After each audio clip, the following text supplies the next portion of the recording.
Hi class, this video is going to help with 5.3, which is linear programming in 2 dimensions, and we have a geometric approach. Okay, so basically we're going to graph and find our optimal solution that way.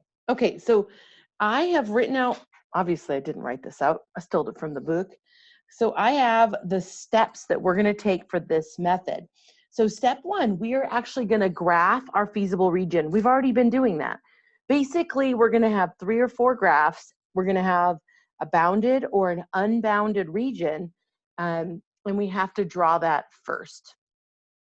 Okay, where can we be? Then we're going to construct a corner point table listing the values of the objective function at each corner. We're going to find each corner. We're going to write those points down, and we're going to use something called the objective function to find solutions, to find the max or the min.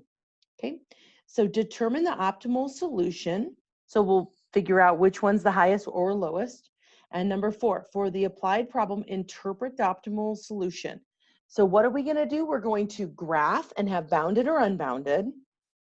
Then we're going to write out a chart of the corner points and see which one is our solution.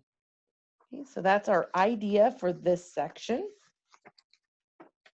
Let's go ahead and do a couple problems.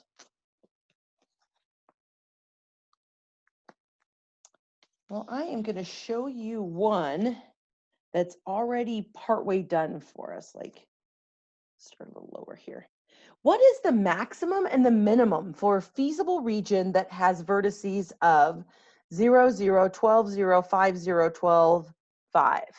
So vertices are corners. So you can see that I first took my graph and I graphed all 4 points. And this is our feasible region. This is what it formed. Then what I'm going to do is I'm going to take those corners.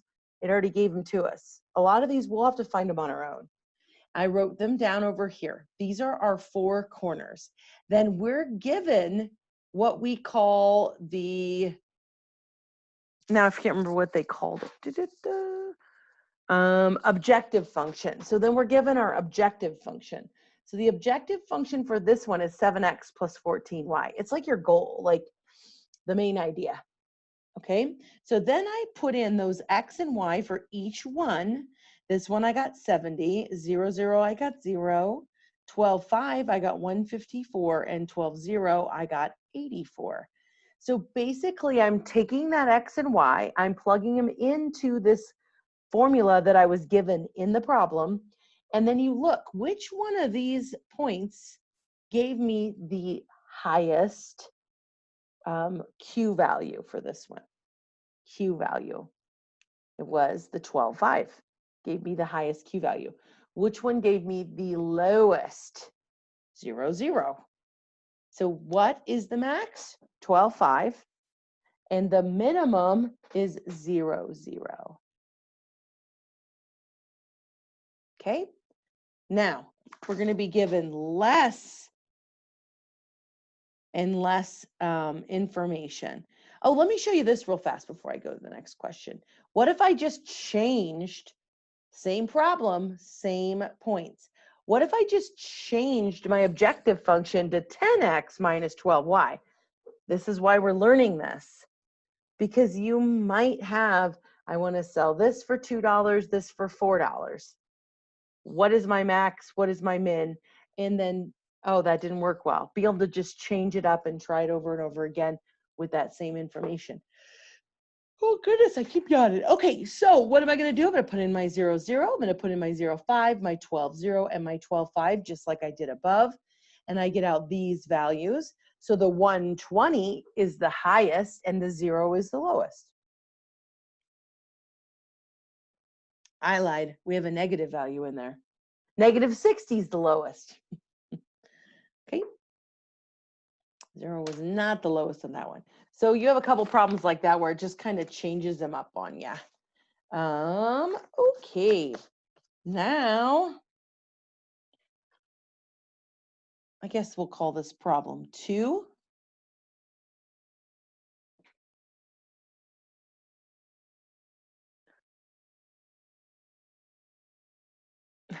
trying to get my thing right. Ah, this is why people put it on the mirror effect, because that's what we're used to. Okay, what if we say we have profit lines? Well, I don't know if yeah, here's the one I want to do. What if I say I want to find the maximum or maximize? P equals, the profit equals 25x plus 95y. And we're subject to x plus 6y is less than or equal to 24. And x and y have to be greater than or equal to 0. That just looks so blurry. Let me click my blurry line there.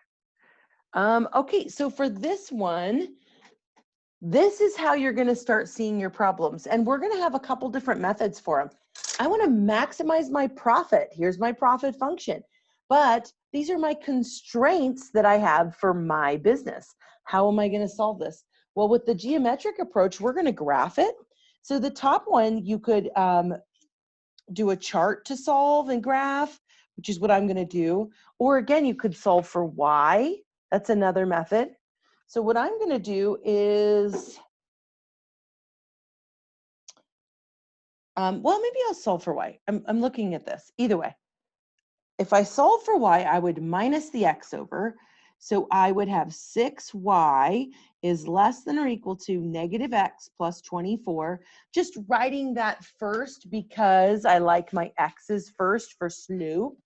Then from there, what am I going to do is divide by 6 on each term so that my final answer is y is less than or equal to 1/6 x plus 4. I want to write it as the 1/6 just so you can think through the slope. Okay? And so when I go down here to graph it, then we're going to have to look at, I'm moving my face. We're going to have to look at, it starts at 4 for its y-intercept. So 1, 2, 3, 4. Here's our 4. Put a dot there. And then it has a slope of negative 1, 6. So 1, 2, 3, 4, 5, 6. So actually, I'm going to want to count probably out. I'm going to want to count way bigger than that.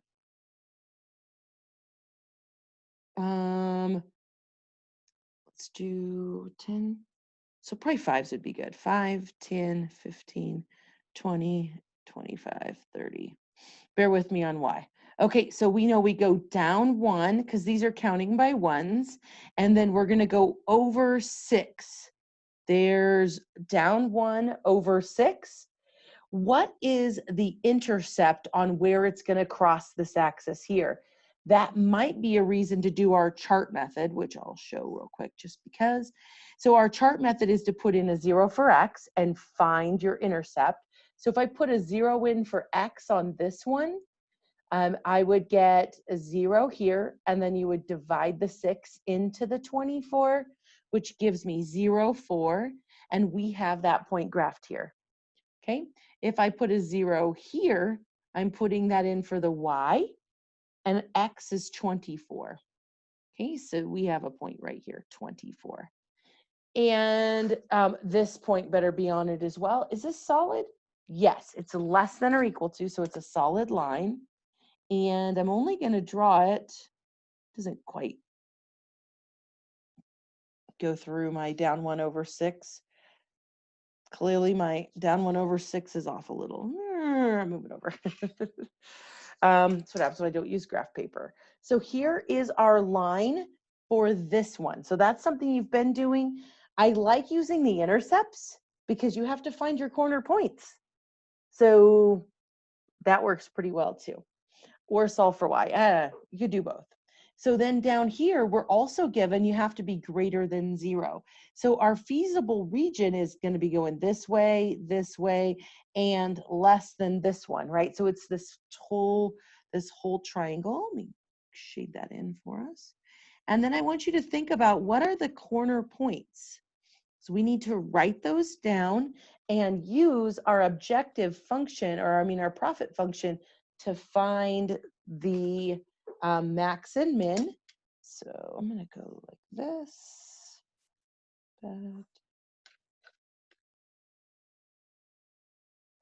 So if I say, just rip my paper, that I have X and I have Y, and they're subject to 25X plus 95Y, and they're going to equal our profit. There we go. That'll kind of help us stay organized. So we need to look at all corner points. Well, we have 0, 0 right here. We have 0, 4 right there. And we have 24, 0 right here. Do we have any other corner points?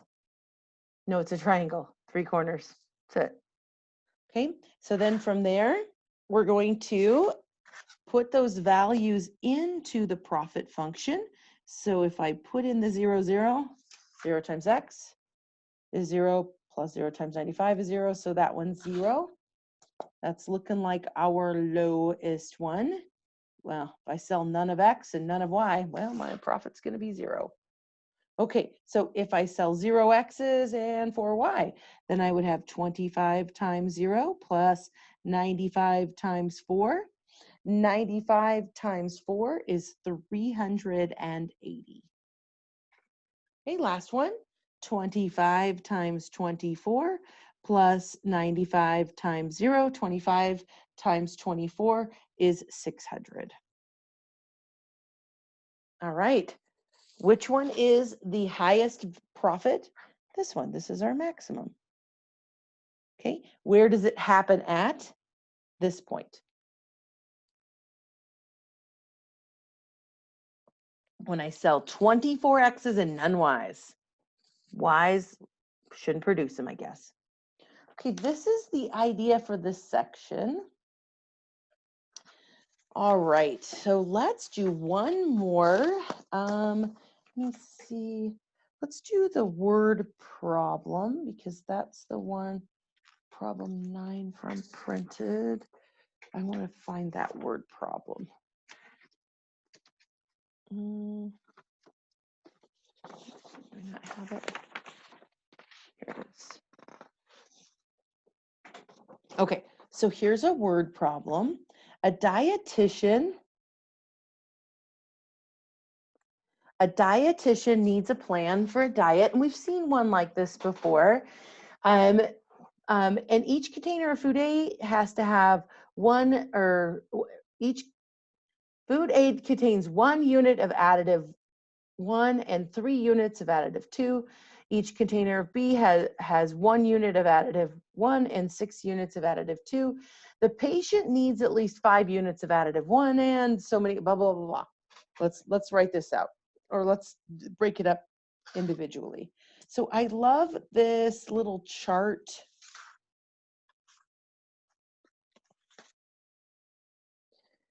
To look like additive 1 is the first thing. So additive 1 and additive 2.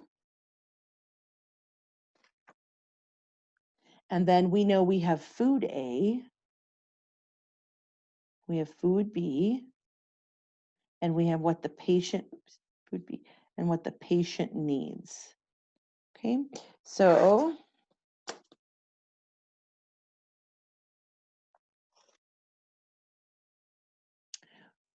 let's make that a little easier to see. I like my side effects. My husband would be making fun of me right now. Okay, additive 1. How much of additive 1, how many units does food A have? It has 1 unit. How many units of additive 2? It has 3 units of additive 2. And for food B, each container has 1 unit of additive 1 and 6 units of additive 2. And the patient needs at least 5. So at least 5. So you have to be greater than or equal to, right? At least. The lowest you can be is at 5 or 18. So that means it has to be greater than or equal to. And you're asked, how many containers of each food should the dietitian use to meet the patient's need to minimize the cost. So we're not doing a maximum problem, we're doing a minimize of container food A, and then we have our cost of them. So here, let's write this all out. We're going to call this X, this Y. So when we write these out, we're going to have 1x plus 1y is greater than 5. So we're going to have x plus y is greater than or equal to 5. And then we're going to have 3x plus 6y has to be greater than or equal to 18 for additive 2. And x has to be greater than or equal to 0. Y has to be greater than or equal to 0. You can't have none. And you're going to minimize with, I'm just going to call it z, equals 5x plus 9y. So we're going to minimize, I guess we could have called z the cost and done c. But this is our problem. Okay, this one took more. It's like we have to do more and more. This one we had to come up with our formulas. And now we have more than one as well. So we want to go ahead and graph these. And probably the easiest way to graph them would be using those intercepts, right? So let's graph this first one. If we have x and we have y, x plus y, we're going to look at the line equals 5. We're looking at the line, and then we'll deal with shading above or greater, okay? But we want to start with the line. So from here, we're going to put in our 0 for x. Okay, so we would have 0 plus y, or y equals 5. So we get out 5. Then we want to put in our 0 for y, which would give us x equals 5. So here's another point for that one. And then we're going to shade above, which we'll look at in just a second. Now let's do the same kind of idea for the second equation. This one was 3x plus 6y equals 18. Again, it is greater, but we want to look at the equals and then shade above for the greater. So, or shade for the greater. It's above if you solve for y, and make sure you don't have a negative in front of the y. That changes your sign. So we're going to shade above because we have a positive. Okay? We have to do a test point if we're not sure. So for this one, we put in our 0. So we're going to have 0 plus 6y equals 18. Divide by 6, I get 3. So this bottom one, we put the 0 in for y, and I'm going to have 3x equals 18. So 3 goes in there, what, 6 times? Oh, right. One other place we have to consider is the break-even point. Where do they cross? You could get that using any of our methods that we've learned to solve a system of equations. You could use, it doesn't matter to me which method. Substitution, elimination, or you can use a matrix on your calculator. Either one will work. Let's use the calculator. That's why we learned this method, right? So, and you may just want to do it by hand. It's really quick by hand, but clear matrix. I need to go to edit this first one, and we want this to be a 2 by 3. I had to think about it for a second for some reason. And the top equation is going to go 1, 1, 5. And the bottom one's going to go 3, 6, 18. Then we're going to get completely out of everything. Hit matrix, go to math, and we're going to do reduced row echelon form of matrix again of this first one. And then there's our answers, 4 and 1, right? X and Y over there. So we have one more point of the break even.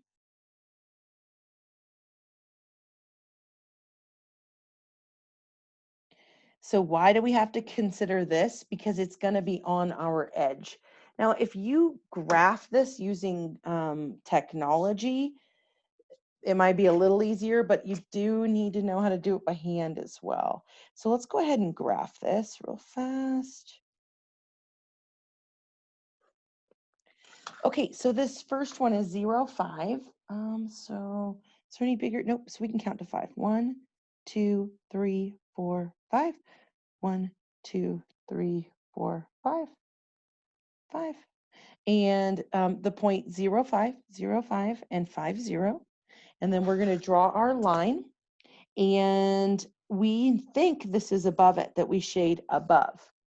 We think we shade above for this one because we're greater. How can we double check?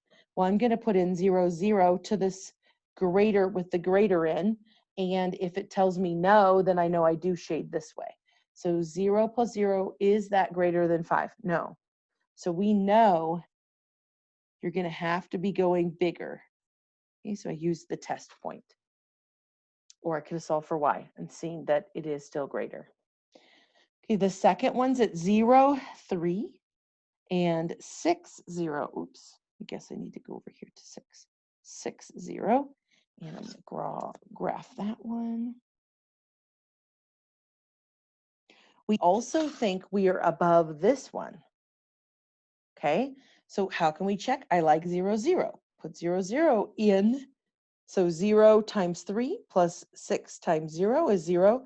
Is 0 greater than 18? No. So it has to go this way. Above and not include 0, 0. It's going to go above. It can't go down and cover 0, 0 because that was a no. You could test a point out here too to make sure. And where was the break-even point? Oh, 4, 1. Oh, look, we already see it. If you graph really careful, you can see it. It's just hard to know. Is it 4 and 1.1? So just a little harder to see without doing some kind of math. So where are we shading? We're shading where everything is. So it's going to be all out here, and it's very much unbounded. Okay? It's a very unbounded.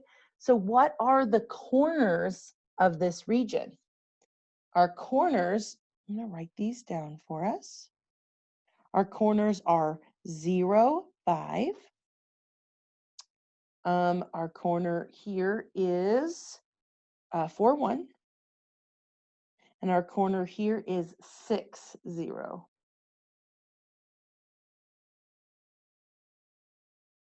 Okay, can I use any other things for my minimum? Nope, because they're not in the feasible region. We cannot use this point. We cannot use this point. We cannot use this point. None of those because it's not in the feasible region. Okay, so we can only use these 3 points with our 5x plus 9y, and we would like to get out our z, or our minimum. So we're going to do 0 times x is 0 plus 9 times 5 is going to give me 40. 5 times 4 plus 9 times 1 is 20 plus 9 is 29. And 6 times 5 plus 0 is 30. I have to think about 6 times 5. So which one is going to give us a minimum? Right here. So if I sell 4, what was our X's? Yeah, food A. 4 food A's, 1 food B, we're going to minimize our cost. Okay, that one was like an example from words all the way down. So you have quite a few where you get the formula and you just have to graph and go from there. All right.